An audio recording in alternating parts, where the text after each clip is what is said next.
Merci beaucoup. Alors, nous avons Gracias. Se nos ocurrió mientras preparábamos esta jornada, aunque fue un poco tarde esta mañana, viendo el interés de todo lo que presentaron, nos pareció que hubiera sido interesante presentar el sistema de vigilancia en Francia y los más recientes datos de cobertura vacunal. Realmente es algo muy resumido, está en francés, voy a tratar de hablarlo muy rápido para que la traducción pueda seguir.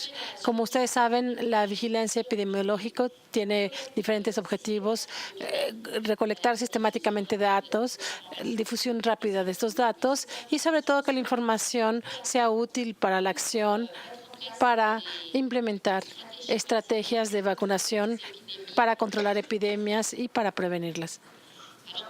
En Francia, esta vigilancia está basada en una red de instituciones que trabajan en conjunta, que todas dependen de la Dirección General de la Salud. La Dirección General de la Salud trabaja con varias agencias sanitarias nacionales.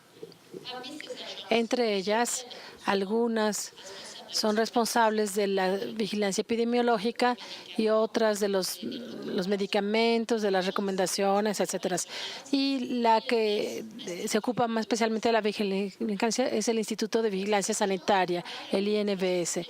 Estas instituciones trabajan con agencias regionales. En Francia, los presupuestos se regionalizan y las agencias regionales tienen una gran responsabilidad. Hay una interacción entre las agencias regionales y las agencias nacionales, y eso se hace a través de los CIRES, que hacen circular la información. Además de estas agencias nacionales y regionales, hay centros nacionales de referencia que se especializan en una enfermedad. También está el INSERM, que es una red de investigación. Hay redes de doctores clínicos, de microbiologistas, de microbiólogos, y también hay observatorios. Esta es la organización francesa que se encuentra en relación con la SDC europeo. Se implementó hace poco, pero que tiene cada vez mayor número de publicaciones y un peso mayor, y desde luego con la Organización Mundial de la Salud. ¿Cuáles son las misiones del Instituto de Vigilancia Sanitaria? Es la vigilancia, desde luego, sistemática y continua, la alerta, puesto que supervisan el avance de las enfermedades y ellos nos advierten si hay nuevas enfermedades. La investigación y la asistencia pueden desplazarse, pueden viajar para apoyar científicamente y hacer investigaciones operativas. Y en vacunología, ellos son los responsables de la vigilancia de las cuestiones epidemiológicas después de la implementación de una vacuna. Es un apoyo realmente muy útil. Este Instituto de Vigilancia Sanitaria se apoya sobre la declaración obligatoria de las enfermedades. Se parece a lo de ustedes, aunque hay muchas enfermedades en común. También se apoya en los centros nacionales de referencia y las redes de profesionales y de laboratorios. Aquí tienen la lista de las 31 enfermedades que son cuya declaración es obligatoria. Son sobre todo enfermedades infecciosas. Las 31 de 31 son enfermedades infecciosas. Los doctores que vemos aquí deben enviar muy rápidamente, a máximo 24 horas después de haberle identificado una notificación de enfermedad a la agencia regional de salud, y eso va al Instituto de Vigilancia Sanitaria y el INVES lo procesa y va a volver a poner a disposición esta información para las autoridades sanitarias, pero también para los doctores. Y hay diferentes boletines. Uno de ellos tal vez lo conocen ustedes, el boletín epidemiológico semanal.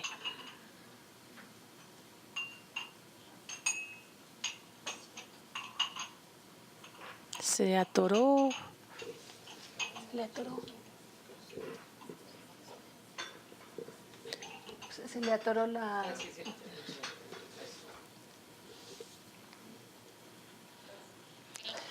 En lo que se refiere a los centros nacionales de referencia, son centros nacionales que son expertos se han desarrollado justamente porque son expertos y se implican en la investigación y se responsabilizan de las cepas. Por ejemplo, la que está especializada en neumococo está en un hospital en París y ellos siguen las cepas, están supervisando las susceptibilidades a los antiinfecciosos.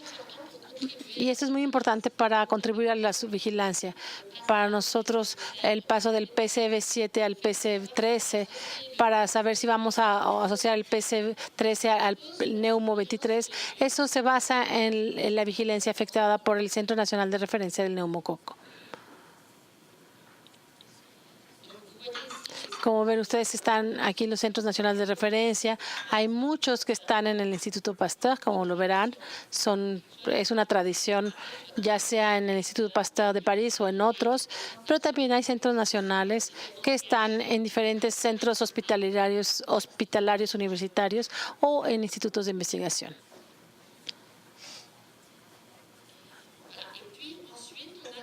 Después tenemos redes de vigilancia. Pueden ser redes de laboratorios que supervisan, por ejemplo, las infecciones con meningococos, los enterovirus, la hepatitis C, pero también hay redes hospitalarias. A veces son los hospitales mismos los que nos dan la alerta. Por ejemplo, cuando volvió a aparecer la tosferina, fueron los pediatras de un hospital parisino quienes montaron esta red. Y también pueden ser otras redes que están basadas, por ejemplo, en los laboratorios de transfusión sanguínea para la supervisión de donadores de sangre, por ejemplo. Y esas redes están directamente enlazados con diferentes estructuras que pueden ser de investigación, como el INSERM, o redes de médicos generales. Por ejemplo, tenemos una red de médicos generales que supervisa las infecciones respiratorias y la influenza. Entonces, desde el consultorio del doctor, y cada semana podemos ver llegar dónde está la influenza, dónde está la gripe. No es algo sistemático, no cubre todo, pero la combinación, el cruce de todos estos datos permite obtener algunos datos interesantes. Otros sistemas existen también, por ejemplo, los certificados médicos de defunción. Es algo que no era nada flexible porque teníamos los datos hasta un año después. Y, por ejemplo, cuando hubo la canícula en Francia, cuando hubo un verano muy caliente, hubo muchas defunciones, pero no hubo información en tiempo real y nos retrasamos muchísimo. Entonces, ahora los certificados médicos de defunción ya son electrónicos y el sistema es mucho más reactivo. También tenemos las actividades de identificación, como los dispensarios de enfermedades venéreas, etcétera. También tenemos certificados de vacunación con los calendarios de vacunación. Les explicaré más adelante más detalladamente. También el momento de la venta de medicinas y de vacunas. Eso también muestra un comportamiento epidemiológico. Los datos del reembolso del Seguro Social, la morbidez hospitalaria. Tenemos un sistema que con las causas, los diagnósticos y las causas de defunción y muchas otras redes. Y esta vigilancia francesa se halla integrada a una red europea de alerta que se llama eWORS, con publicaciones e intercambios de información entre diferentes países. Aquí les muestro cómo se difunde la información, por ejemplo, el boletín epidemiológico semanal y varios boletines de ese mismo tipo. Si les interesa, pueden ir al sitio del Instituto de Vigilancia Sanitaria, INVS, y van a ver la clasificación por enfermedad y muchísima información. Es algo realmente muy útil para los doctores. Si vemos ahora, les acabo de presentar un panorama muy general. No voy a entrar ahora en los detalles. Además, no soy epidemióloga, pero si vemos ahora cómo se organiza la vigilancia de las vacunas, es mediante el cruce de todos estos datos y eso nos permite tener información más precisa. Tenemos ya la declaración obligatoria, la red de doctores centinelas, que es el caso de la influenza y la rubiola, también los laboratorios centinela, las redes de hospitales centinelas, el Centro Nacional de Referencia y los datos relativos a la cobertura vacunal. Les voy a dar un ejemplo. La rubiola, el sarampión, perdón. Cuando se pensaba que el sarampión ya se había acabado, que ya había suficiente vacunación de sarampión, entre 2009 y 2011 hubo una epidemia de sarampión con más de 22,000 casos. Y en Francia fuimos el país con incidencia de sarampión más alto.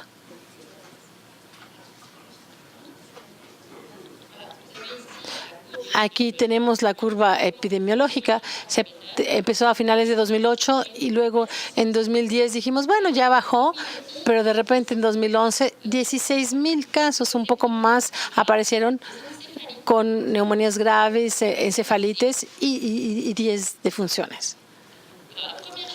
Lo primero que observamos al seguir estos casos es que la mayoría de los sujetos que están aquí con azul claro eran sujetos no vacunados. Algunos habían recibido una dosis, pero los que ya tenían 2 dosis, como es recomendado, eran casos excepcionales. Entonces, no fue un fracaso de la vacunación. Lo que también pudimos observar al estudiar la cobertura vacunal es que esa cobertura era muy baja en el sur de Francia. La supervisión en Francia se hace por departamento, por estado, digamos, y de ahí se va a las regiones y de las regiones a lo nacional. Entonces podemos hacer una vigilancia descentralizada. Y aquí lo que podemos observar es que en el sur de Francia hace más calor. Está la Costa Azul y hay mucha gente de tercera edad, mucha gente con tendencias ecológicas, mucha gente que recurre a medicina no tradicional, a la homeopatía, y hay ligas contra la vacunación en estas regiones. Y cuando uno ve dónde apareció el sarampión, pues fue justamente en esas regiones que estaban representadas por más de la mitad de los casos. Y entonces esta vigilancia en Francia, un país que estaba exportando sarampión, siendo que antes veíamos con malos ojos a Suiza porque tenía casos de sarampión, pero de repente se había invertido la tendencia y vemos que esta supervisión a nivel europeo mostró que éramos los peores alumnos del salón, ¿verdad? Entonces esto nos permitió reforzar el programa de vacunación, volverle a recordar a todo el mundo que tenía que tener 2 dosis, establecer una estrategia de vacunación para todos los casos, vacunar a las mamás también, integrar también inmunoglobulinas con las personas de riesgo. En fin, hicimos todo un programa y, como saben estudios, hay una política de erradicación del sarampión con la OMS.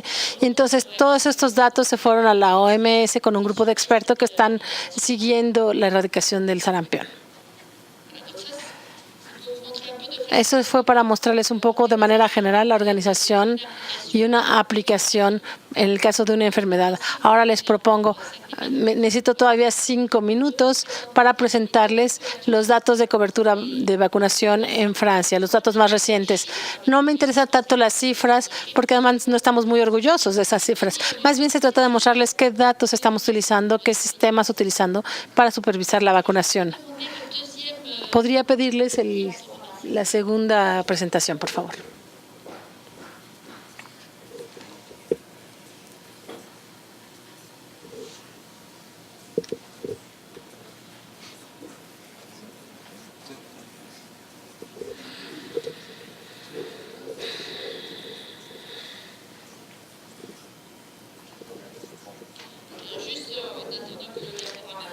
En espera de la presentación, el sarampión no era de declaración obligatoria, pero ya ahora es de declaración obligatoria.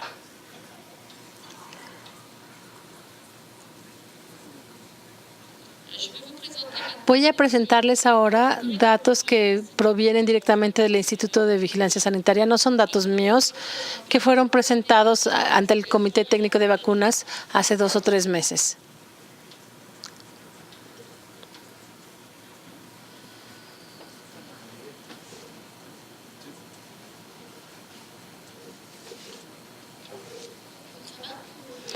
¿Todo bien?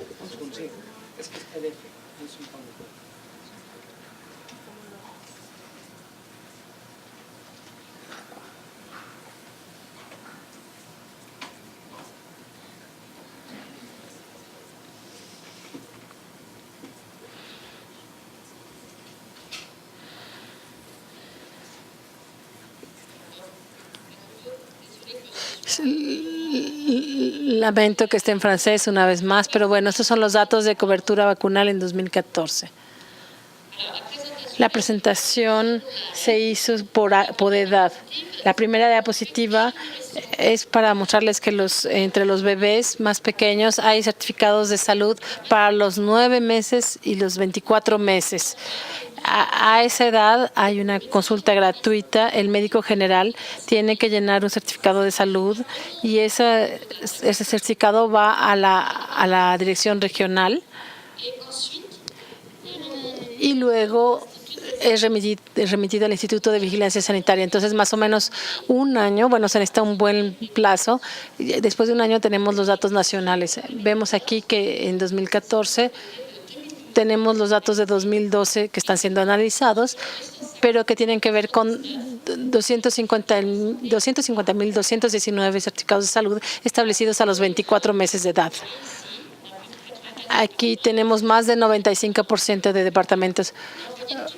La gran mayoría de los departamentos enviaron todos sus datos, pero sigue habiendo algunos departamentos que no cumplen con lo convenido.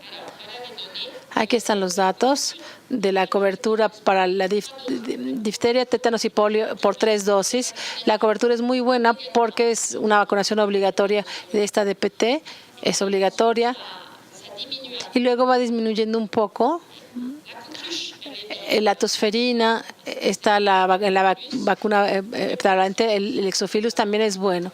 Globalmente no está tan mal, pero vemos que la hepatitis B en 2008 estaba fuera de la vacuna hexavalente y la cobertura está mal, pero desde que la hepatitis B se incluyó en la hexavalente, aumentó, aunque sigue sin ser formidable, porque sigue habiendo madres reticentes a la vacunación por hepatitis B.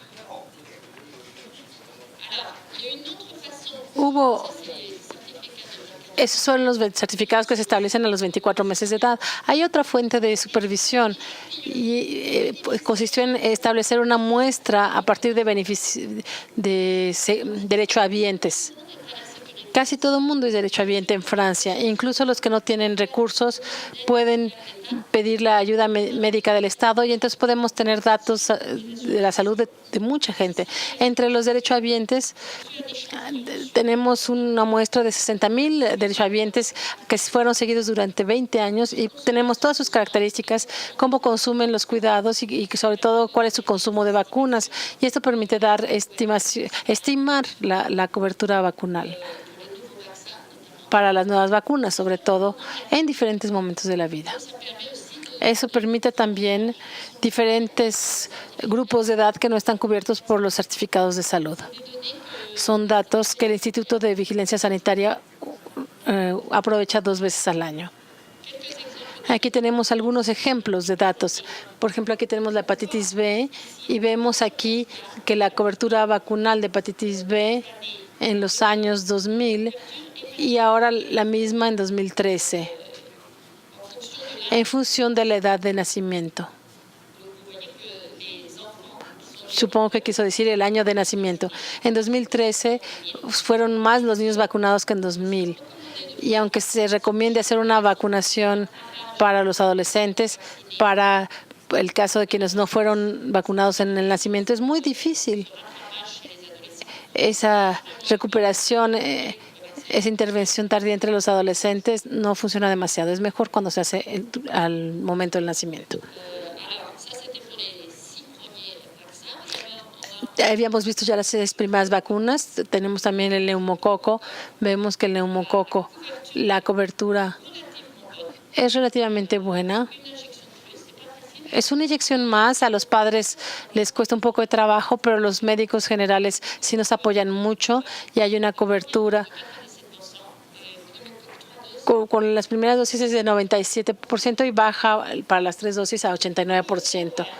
Para el ROR, la OMS recomienda para limitar las epidemias una cobertura que tiene que ser que tiene que ser de 95% y nosotros estamos por debajo. En 2008 estábamos en 89%. En 2012, después de esta epidemia importante, nos despertamos un poquito, pero seguimos en 90%. Y el ROR, segunda dosis, apenas estamos en 72%.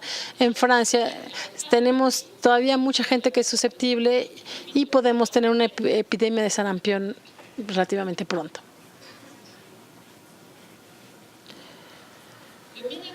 El meningococo, que es una vacuna que se introdujo en 2012, es bastante sencillo como vacuna, una inyección a los 12 meses y vemos que no funciona para nada.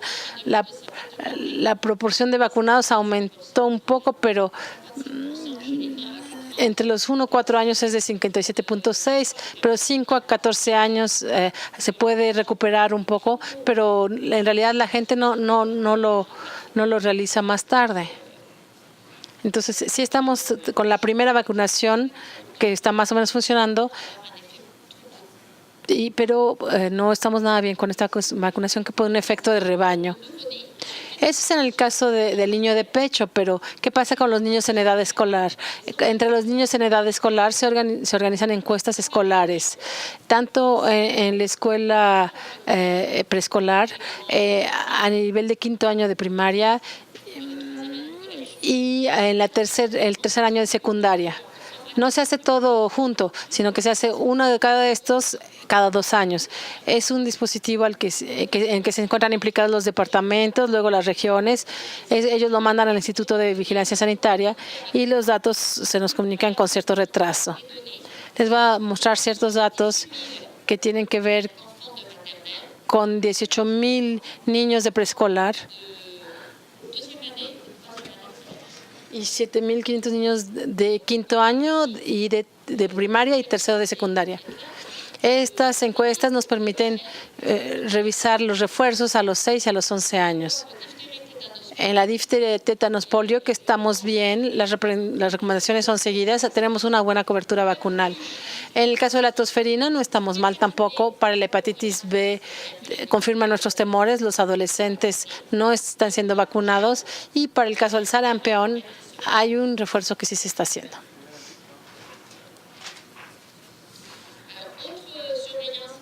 Otro tema de vigilancia importante es la vacunación BPH que se introdujo para las niñas de 14 años con una vacunación tardía hasta 1 año después de su primera relación.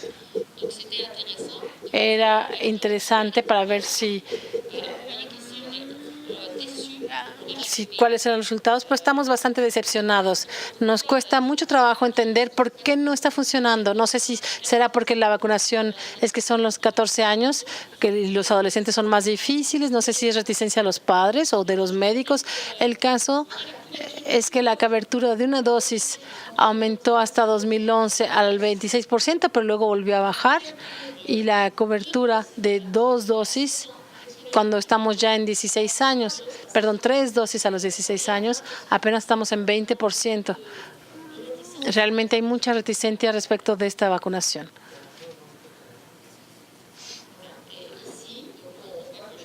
Vemos que hasta los 14 años la gente no está vacunada. A partir de los 14 la vacunación aumenta, pero con mucho retraso. Si queremos vacunar a las muchachas, hay que vacunarlas antes de que tengan su primera relación sexual. Y si le vacunamos a partir de los 17, 18 años, ya es demasiado tarde. Estos datos son realmente interesantes para el Comité Técnico de Vacunación. ¿Acaso no habría que volver a mover la fecha para hacerla más pronto, para que a los 16 años las niñas ya estén todas vacunadas?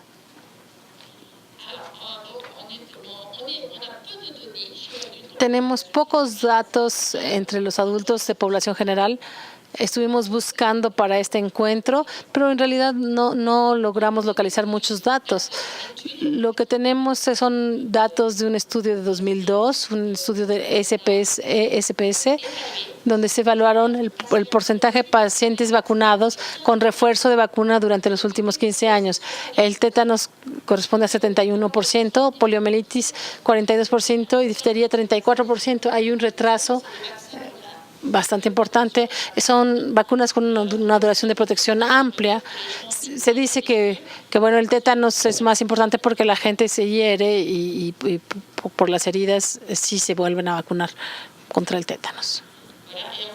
Y finalmente, en cuanto a la influenza, estos son los datos que provienen del Seguro Social, la caja de seguros enfermedad. Ellos les mandan a todos los pacientes una receta para que se puedan vacunar. Y también se estudia el consumo de medicina contra la gripe. Y aquí vemos que entre los sujetos de más de 65 años, siendo que la vacunación es gratuita, la cobertura por la vacuna antiinfluenza es relativamente baja a los 65 años. Pero después de los 65 años aumenta, aunque sigue estando entre 49 y 65%. No logramos ir más allá. Entonces, como conclusión, un balance bastante contrastado. Las coberturas de vacunación entran dentro de los propósitos de los objetivos de salud pública para difteria, tétanos, poliomielitis, tosferina, poliomielitis. Está bien eso de la vacuna hexavalente y la vacunación obligatoria está muy bien.